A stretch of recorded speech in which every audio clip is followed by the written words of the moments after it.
Which of the following diagrams indicate the best relation amongst rings, ornaments, and diamond rings?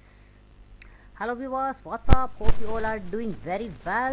Welcome to Dhriti Sang Sikho channel, your own channel. Yes, powered by Dhriti Sang Sikho, Reasoning Olympiad, Logical Reasoning. As you know, फटाफट से इसकी review ले लेते हैं। क्या है means हम Venn diagram कर रहे हैं, पार्ट 3 है ये, ठीक है। जिसका पार्ट में मैंने इसके क्वेश्चन ऑलरेडी अपलोड कर दिए हैं।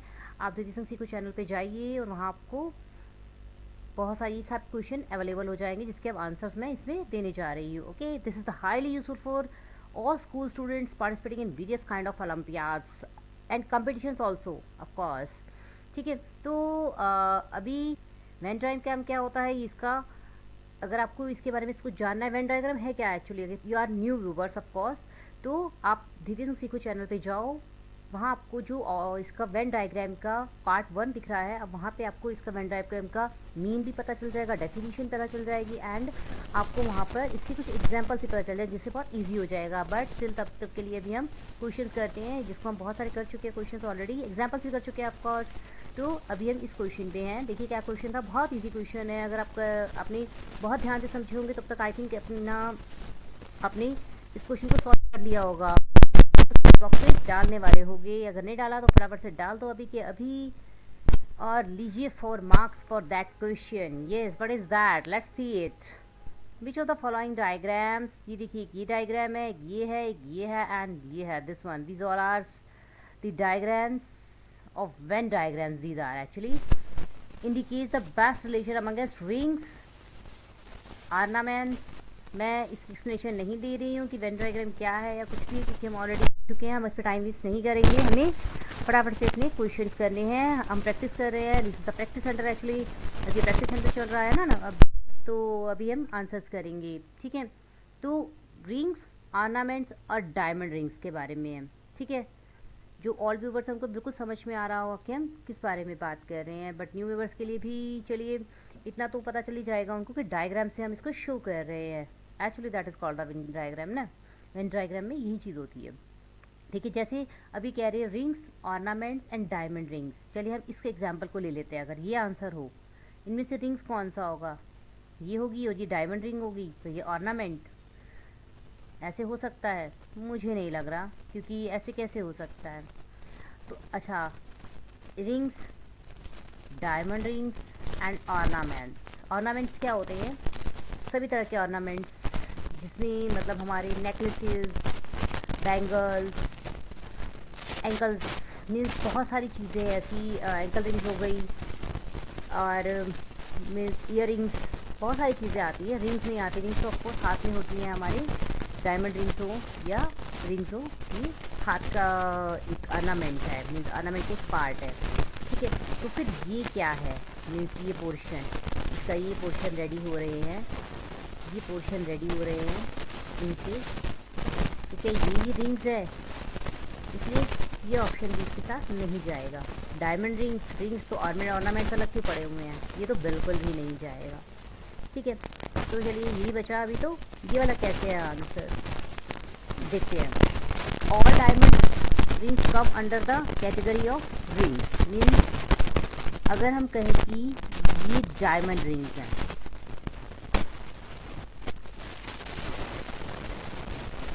ठीक है, इसको मैं इंडिकेट कर देती हूँ आर से, मीन्स ये हमारी रिंग्स हैं एंड दीज आर ऑर्नामेंट्स, ठीक है। अब ये करके देखते हैं कि ये आंसर क्यों होना चाहिए। देखते हैं, ये आंसर इसलिए होना चाहिए, all diamond rings come under the category of rings. Rings means सभी ये वाली डायमंड रिंग्स हो गई, रिंग्स आती है, रिंग्स की बात आती है, डायमंड रिंग्स इसमें आई जाती है फिर, मीन्स और रिंग्स भी होती है, गोल्ड रिंग्स हो या हमारी पर्ल रिंग्स भी आती हैं, और हमारे बहुत सारे जेम स्टोन्स, ऐसे स्टोन्स होते हैं जिनकी रिंग्स आती हैं, तो उनकी रिंग्स भी होती है। रिंग्स के अंडर ही तो आएंगी diamond rings, ring, diamond, diamond and ring, खाली हम डायमंड तो नेकलेस भी हो सकता है। अगर इन दोनों की बात करें, रिंग तो इसके अंदर आ ही गया ना वर्ड, मीन्स ये वर्ड इसके अंदर आ ही गया, तो डायमंड रिंग रिंग के अंदर ही आ गया। ठीक है।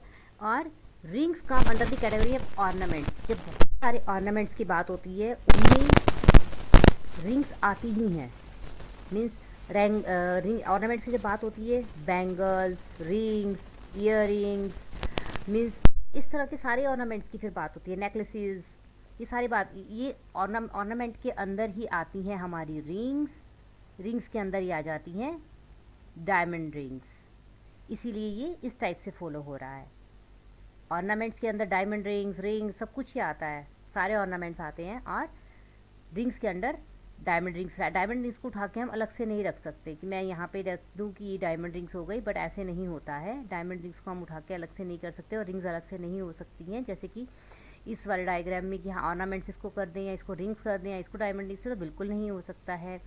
इसमें से हम कुछ पार्ट कह दें कि हाँ भाई ये कुछ पार्ट इसका ऑर्नामेंट्स का ये हो गया, डायमंड रिंग्स अंदर आ गई, ये रिंग्स आ गई, इस तरह में, क्योंकि सभी ऑर्नामेंट्स के अंदर आते हैं। कोई रिंग, अगर मैं ढेर सारे ऑर्नामेंट्स यहाँ पे कलेक्ट करूँगी तो मैं ये नहीं बता सकती कि इन ऑर्नामेंट्स में कोई चीज़ कहाँ है तो कोई चीज़ कहाँ है, ठीक है।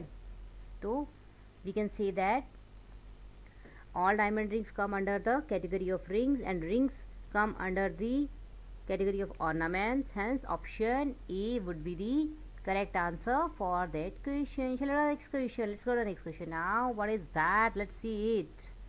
What is that? Okay, let's read it now. Which of the following diagrams indicates a best relation amongst mustard, barley and potato? Do you know what these all things are? Actually, these things are crops. Yes, these three are crops. ये crops के under आती हैं। कौन कौन सी? Mustard, barley and potato, ठीक है। अब मैं कहूँ कि ये मस्टर्ड, ये बार्ली, ये पोटैटो का इससे कोई लिंक नहीं है। इनका आपस में सिर्फ ये, इनका क्या लिंक है कि ये सब हमारे क्रॉप्स हैं, सिर्फ इनका आपस में यही लिंक है, अदरवाइज इनका आपस में कोई लिंक नहीं है, नो रिलेशन बिटवीन दैम। तो ये आंसर हमारा नहीं हो सकता, ठीक है। तो without wasting time simply I must say that, अच्छा ये वाला देखो, ये वाला भी अगर हम देखें तो बिल्कुल भी नहीं हो सकता ये वाला कि इनमें से किसको मस्टर्ड बोलेंगे। मस्टर्ड किसके अंडर आता है? बार्ले के। नो, बार्ले किसके अंडर आता है? नो, इनमें से किसी कोई आपस में कोई लिंक ही नहीं है। Same is with them. तो all three, we can say that all the three items are different type of crops. Different type of crops. These can be represented by like that. We can say that this is the mustard, this is the barley, and this could be potato. Yes, इस type से हम इसको कह सकते हैं। Otherwise इसीलिए इसका diagram इस टाइप का बनाया गया, क्योंकि आपस में इनका कोई लिंक नहीं है। So we can see that